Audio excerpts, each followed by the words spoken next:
चलिए बच्चों, आप सबका स्वागत है आज की हिंदी की कक्षा में। आज हम लोग 8वीं कक्षा की पुस्तक किशोर भारती में से एक पाठ करेंगे। तो जो पाठ हम आज करने जा रहे हैं वह पाठ हिंदी भाषा पर आधारित है। हिंदी भाषा जो हमारी राष्ट्रीय भाषा है उस पर यह पाठ जो है आधारित है।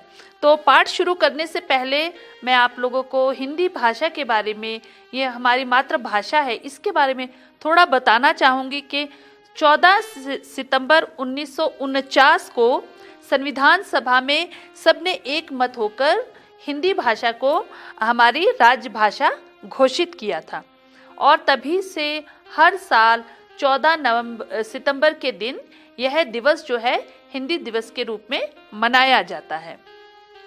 अब भारत में एकता समानता लाने के लिए हिंदी भाषा को हमारी राष्ट्रभाषा के रूप में चुना गया था। हम देखते हैं कि भारत की आधी से ज़्यादा जनसंख्या जो है वह हिंदी पढ़, बोल या हिंदी समझ सकती है। परंतु बच्चों, आजकल हम देख रहे हैं कि आजकल हमारे देश में अंग्रेजी का चलन बहुत बढ़ रहा है, जिस कारण हिंदी जो है वो कहीं ना कहीं अपना उसका महत्व जो है वो थोड़ा बहुत पहले से कम होता जा रहा है। तो हमें अंग्रेजी पढ़नी चाहिए, बहुत अच्छी बात है, कोई भी भाषा पढ़े अच्छी बात है, लेकिन साथ में हमें अपनी जो हमारी मातृभाषा है, हमारी राष्ट्रभाषा है, वो हम सभी को आनी चाहिए। तो ये जो हमारा आज का पाठ है ये इसी बारे में है। तो इसी संदर्भ में राष्ट्रभाषा किसी भी देश के लिए उसकी पहचान होती है, बहुत ज़रूरी होती है। और इसी संदर्भ में महात्मा गांधी जी ने कहा था कि राष्ट्रभाषा के बिना राष्ट्र गूंगा है।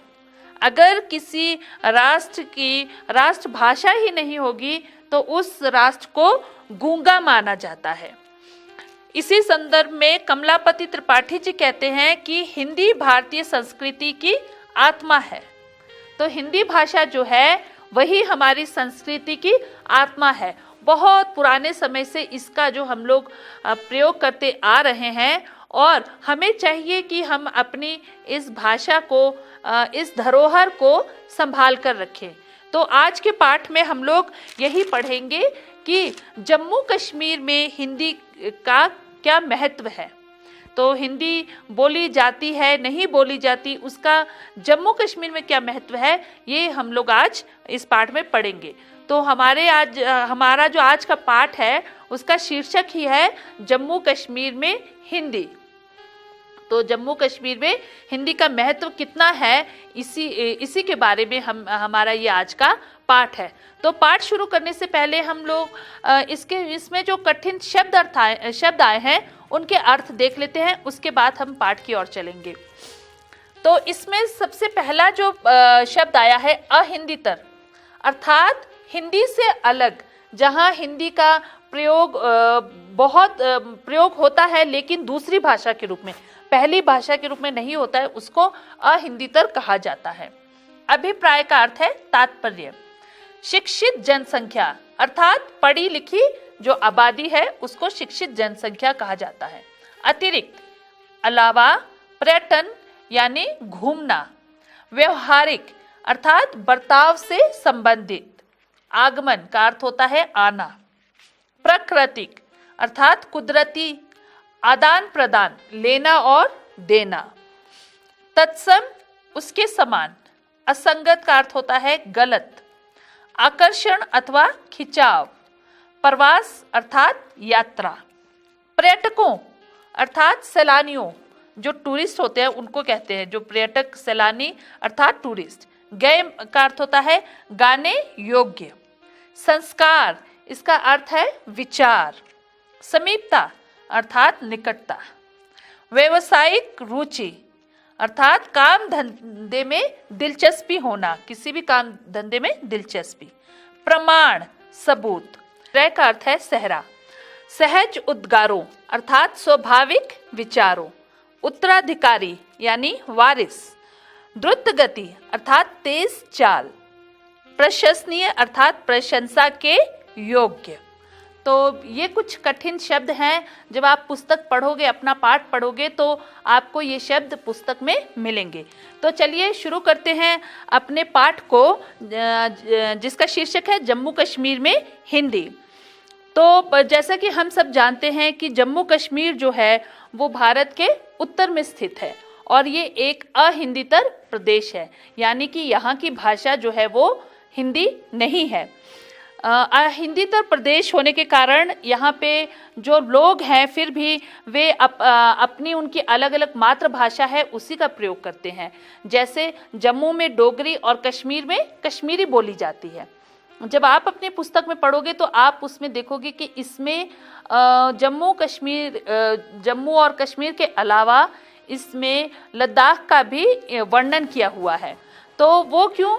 क्योंकि पहले जब ये पाठ लिखा गया था तब ये लद्दाख जो था वो जम्मू कश्मीर का ही एक हिस्सा था, परंतु अब हम जानते हैं कि लद्दाख जो है वो जम्मू कश्मीर का हिस्सा ना होकर अब एक केंद्र शासित प्रदेश बन गया है। इसलिए ये इसको मैंने जो जम्मू कश्मीर से अलग कर दिया है, इसको मैंने कलर नहीं किया है। तो आज हम बात करेंगे जम्मू और कश्मीर की। आपकी पुस्तक में लद्दाख के बारे में भी बात की है, मगर हम केवल जम्मू और कश्मीर के बारे में ही बात करेंगे। तो जम्मू में जो है डोगरी भाषा का प्रयोग किया जाता है और उसी तरह कश्मीर में कश्मीरी भाषा पर बहुत जोर दिया जाता है। वे लोग अधिकतर कश्मीरी भाषा का ही प्रयोग करते हैं। और लद्दाख हमें पता है कि केंद्र शासित राज्य बन गया है और लद्दाख में लद्दाखी भाषा का प्रयोग होता है। हम लोग हिंदी पढ़ते हैं लेकिन ये हमारी मातृभाषा नहीं है, ये लद्दाख की मातृभाषा नहीं है, हमारी मातृभाषा लद्दाखी है, परंतु दूसरी भाषा के रूप में हम इसको लिखते और पढ़ते हैं, इसका प्रयोग होता है। इसके अलावा जम्मू कश्मीर में बहुत सारी बोलियां बोली जाती हैं। अलग अलग जगहों पे आप जाएंगे तो वहाँ पे अपनी अपनी अलग प्रकार की बोलियां भी हैं। जम्मू कश्मीर की जो शिक्षित जनसंख्या है, जो आजकल के पढ़े लिखे जो लोग निकल रहे हैं, जनसंख्या निकल रही है, वे लोग हिंदी पढ़ते हैं, हिंदी लिखते हैं, हिंदी के साहित्य और उसका व्यवहारिक रूप, उसका साहित्यिक रूप, उनसे वे लोग बहुत अच्छी तरह परिचित हैं। प्राचीन काल में हिंदी क्षेत्र में इस राज्य के बीच में सामाजिक, आर्थिक, सांस्कृतिक संबंध जो थे वे चलते रहते थे। कश्मीर एक पर्यटक स्थल था और इसके अतिरिक्त ये संस्कृत भाषा का एक बहुत ही महत्वपूर्ण केंद्र भी रहा है। यहाँ आने वाले तीर्थ यात्री जो होते हैं या फिर पर्यटक जो हैं, सैलानी जो हैं, वे पूरे भारतवर्ष से आते हैं और जिनमें हिंदी बोलने वालों की संख्या भी बहुत अधिक होती है।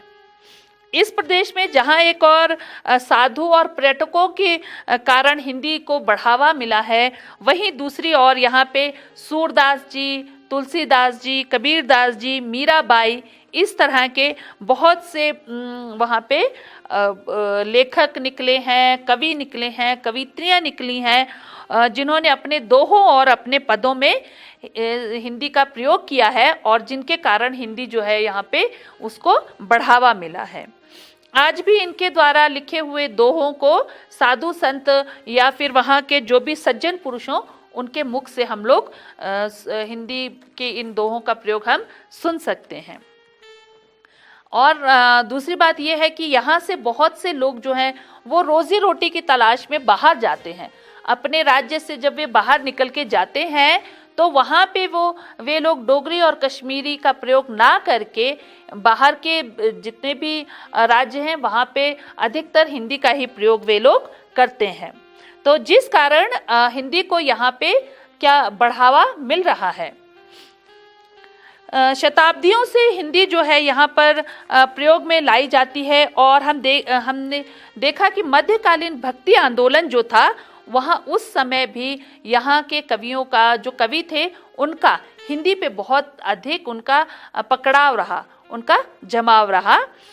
इसमें कवित्री रूप भवानी जी, परमानंद जी, लक्ष्मण जू, जिनको बुलबुल भी उनको पुकारते थे, तो इनके कारण भी हिंदी का यहाँ पे विकास हुआ।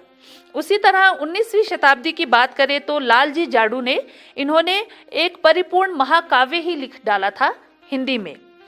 महाराणा रणबीर सिंह जो थे, उनके समय में तो हिंदी को सरकारी संरक्षण प्रदान था और उन्हीं के दरबारी लेखक थे नीलकंठ जी, जिन्होंने रणवीर प्रकाश नामक एक पद्य ग्रंथ ही लिख डाला था। रणवीर रतनमाला भी लिखा गया था और हिंदी कविता का जो प्रवाह था 20वीं शताब्दी से चौथे दशक तक कश्मीर में चलता रहा।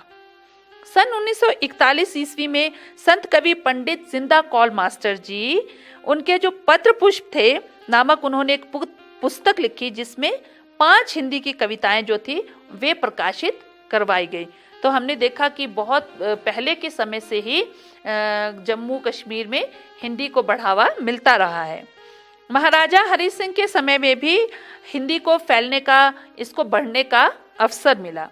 इतना ही नहीं, जम्मू कश्मीर में आर्य समाज हो गए, सनातन धर्म सभा हो गई, हिंदी परिषद हो गए, ये क्या करते हैं, हिंदी साहित्य सम्मेलन, इनका ये लोग आयोजन करते हैं, जिससे कि सामाजिक, संस्कृति और साहित्यिक संगठनों में हिंदी जो है वो उसका प्रयोग किया जाता है और साथ में बच्चों को, छात्र छात्राओं को परीक्षाओं के लिए आगे तैयार किया जाता है।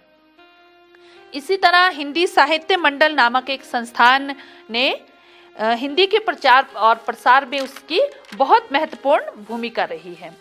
इसी तरह कई प्रकार के अखबार हो गए, पत्र पत्रिकाएं हो गई हैं, वे भी हिंदी में छपती हैं, जिससे कि हिंदी को बहुत बढ़ावा मिला है। साप्ताहिक, महावीर एवं चंद्रोदय जो पत्रिकाएं हैं, इस तरह की हिंदी पत्रिकाओं से हिंदी का प्रचार और प्रसार बहुत ही ज़्यादा बढ़ा है।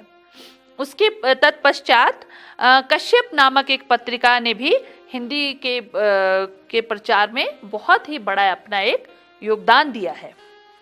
स्वतंत्रता प्राप्ति के पश्चात राज्य में जो हिंदी का विकास है वो बहुत तेजी से हुआ। आज हिंदी जो है यहाँ के विद्यालयों में, विश्वविद्यालयों में पढ़ी और पढ़ाई जाती है। विगत वर्षों से बहुत अधिक पत्र पत्रिकाएं हैं, शोध पत्र हैं, वो भी हिंदी में ही प्रकाशित हुए हैं यहाँ से। और इतना ही नहीं, जम्मू कश्मीर में तो अनेक साहित्यकार जो हैं वे हिंदी में अपनी रचनाएं लिखते हैं, चाहे वो नाटक हो गया या फिर वो आलोचना हो गई, उपन्यास हो गए, कहानी हो गई, कविता हो गई, और जिसके कारण कि हिंदी को बढ़ावा मिला है। इसके साथ साथ रेडियो और दूरदर्शन के माध्यम से भी हिंदी के प्रचार में बहुत बड़ा योगदान प्राप्त हुआ है। शिराजा वित्सत्ता और नीलजा हिमानी, इस तरह की कुछ पत्रिकाएं हैं जो कि हिंदी में ही प्रकाशित होती हैं। निश्चित रूप से ये कह सकते हैं कि हाँ, जम्मू कश्मीर में हिंदी का भविष्य जो है वो बहुत ही उज्जवल है। यानी अब आने वाली पीढ़ी अपनी राष्ट्रभाषा की ओर भी ध्यान दे रही है। हम भाषा कोई भी हो, हमें आनी चाहिए, और जो हमें आती है हमें उनको संजो कर रखना चाहिए, क्योंकि भाषा ही हमारी पहचान है। तो डॉक्टर राजेंद्र प्रसाद ने इस संदर्भ में बहुत अच्छी बात कही है। वे लिखते हैं कि जिस देश को अपनी भाषा और संस्कृति के गौरव का अनुभव नहीं है, वह उन्नति नहीं कर सकता, वह देश उन्नत ही नहीं हो सकता। तो बच्चों, हमारे जीवन में हमारी जो भाषा है, राष्ट्रभाषा है, उसका बहुत ही महत्व है। ये हमारी पहचान है और हम सबका ये फर्ज है कि हमें अपनी इस पहचान को संजो कर, संभाल कर रखना होगा, ताकि हम अपनी आने वाली पीढ़ी को कुछ देकर जा सकें। क्योंकि हमारे बहुत से, आप देखेंगे कि हिंदी में बहुत से ग्रंथ हो गए, कविताएं हो गई, रचनाएं हो गई, हिंदी में बहुत ज़्यादा हैं। तो अगर बच्चे हिंदी पढ़ेंगे तो वो उनको समझ सकेंगे, यानी हमारी धरोहर जो है वो बची रहेगी। तो ये है हमारा आज का पाठ, जम्मू कश्मीर में हिंदी। तो हिंदी को बढ़ावा दीजिए, हिंदी पढ़िए। इसी के साथ आज का आपका पाठ यहाँ पे समाप्त होता है। आपका धन्यवाद। जुले।